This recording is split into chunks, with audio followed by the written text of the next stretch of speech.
warahmatullahi wabarakatuh. Waalaikumsalam warahmatullahi wabarakatuh. Semoga Allah senantiasa memberikan kebaikan kepada Ustadz, keluarga, dan seluruh kaum muslimin. Amin ya rabbal alamin. Ustadz, saat ini iman saya sedang sangat anjlok. Saya malas dan mudah meninggalkan sholat. Kadang syaitan juga membisikkan kepada saya untuk meragukan eksistensi Allah Subhanahu wa Ta'ala. Mohon bantuannya Ustadz agar saya bisa kembali beriman. Ya, terima kasih atas pertanyaan. Jazakallah khairan. Apa yang kita baca tuh hadirin sekalian kalau kita dengar hal seperti itu? Alhamdulillahilladzi afani mimma ibtalahu bihi wa faddalani ala katsirin mimman khalaqa tafdila. Segala puji bagi Allah yang telah menjaga aku dari musibah atau ujian yang Allah berikan kepada dia, dan Allah berikan aku kelebihan di atas banyak hamba-hambanya. Jadi bersyukurlah kepada Allah ketika kita mendengar saudara kita sedang diuji keimanannya. Dan itu kondisi-kondisi ini hadirin sekalian itu lebih bahaya, lebih menakutkan orang-orang beriman dibanding dengar ketika ada saudaranya sakit secara fisik, daripada mendengar ketika saudaranya kehilangan hartanya. Karena kehilangan iman jauh lebih parah daripada kehilangan harta dan jauh lebih menakutkan.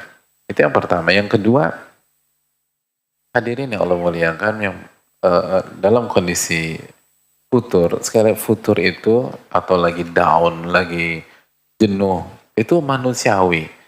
Inna likulli amalin syirra wa inna likulli syirratin fatrah. Setiap amal itu ada masa semangat, dan di antara masa semangat itu ada masa jenuh, masa bosan, masa down. Tapi Nabi katakan barang siapa yang ketika jenuh ke arah sunnahku, maka dia akan selamat. Tapi kalau sebaliknya dia akan binasa. Artinya kita harus tetap berusaha berjalan di atas sunnah Nabi SAW. Dan dalam riwayat yang lain, itu Nabi katakan dipaksa. Gitu. Oh, dilawan. Tapi mungkin dikurangi lah. Tapi harus dipaksa dan cari alternatif lain. Cari alternatif lain yang sesuai dengan sunnah Nabi SAW. Itu yang pertama. Yang kedua, itulah kenapa para ulama mengatakan belajar itu harus bertahap. Karena kita akan mengalami titik jenuh. Dan apabila kita ambil sekaligus, maka titik jenuh begitu datang, begitu berat rasanya. Begitu berat. Karena udah terlanjur tinggi sebelum waktunya. Ya pas jatuh semakin parah gitu loh. Supaya pelan-pelan, pelan-pelan, pelan-pelan, pelan-pelan, dan pelan-pelan. Ya simpel aja lah. Antum ikut bela diri. Kalau sabar dulu aja, bangun latihan pondasi yang kuat dan seterusnya. Karena kalau antum cepat-cepat, tiba-tiba langsung sabuk coklat. Nah, ujian sabuk coklat, musuhnya tuh susah-susah hadirin.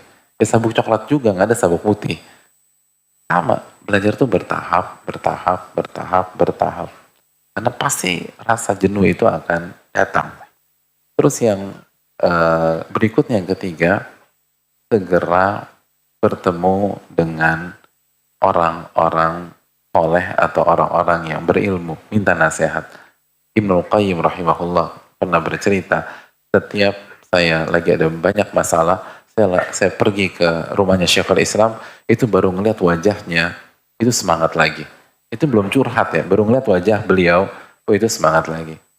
Ini pentingnya kita bertemu dengan ahli ilmu atau bertemu dengan saudara-saudara kita yang soleh, lalu minta masukan. Bahkan kadang-kadang, kata Ibnul Qayyim, hanya melihat, tidak bicara kasusnya, itu udah tenang, itu udah nyaman.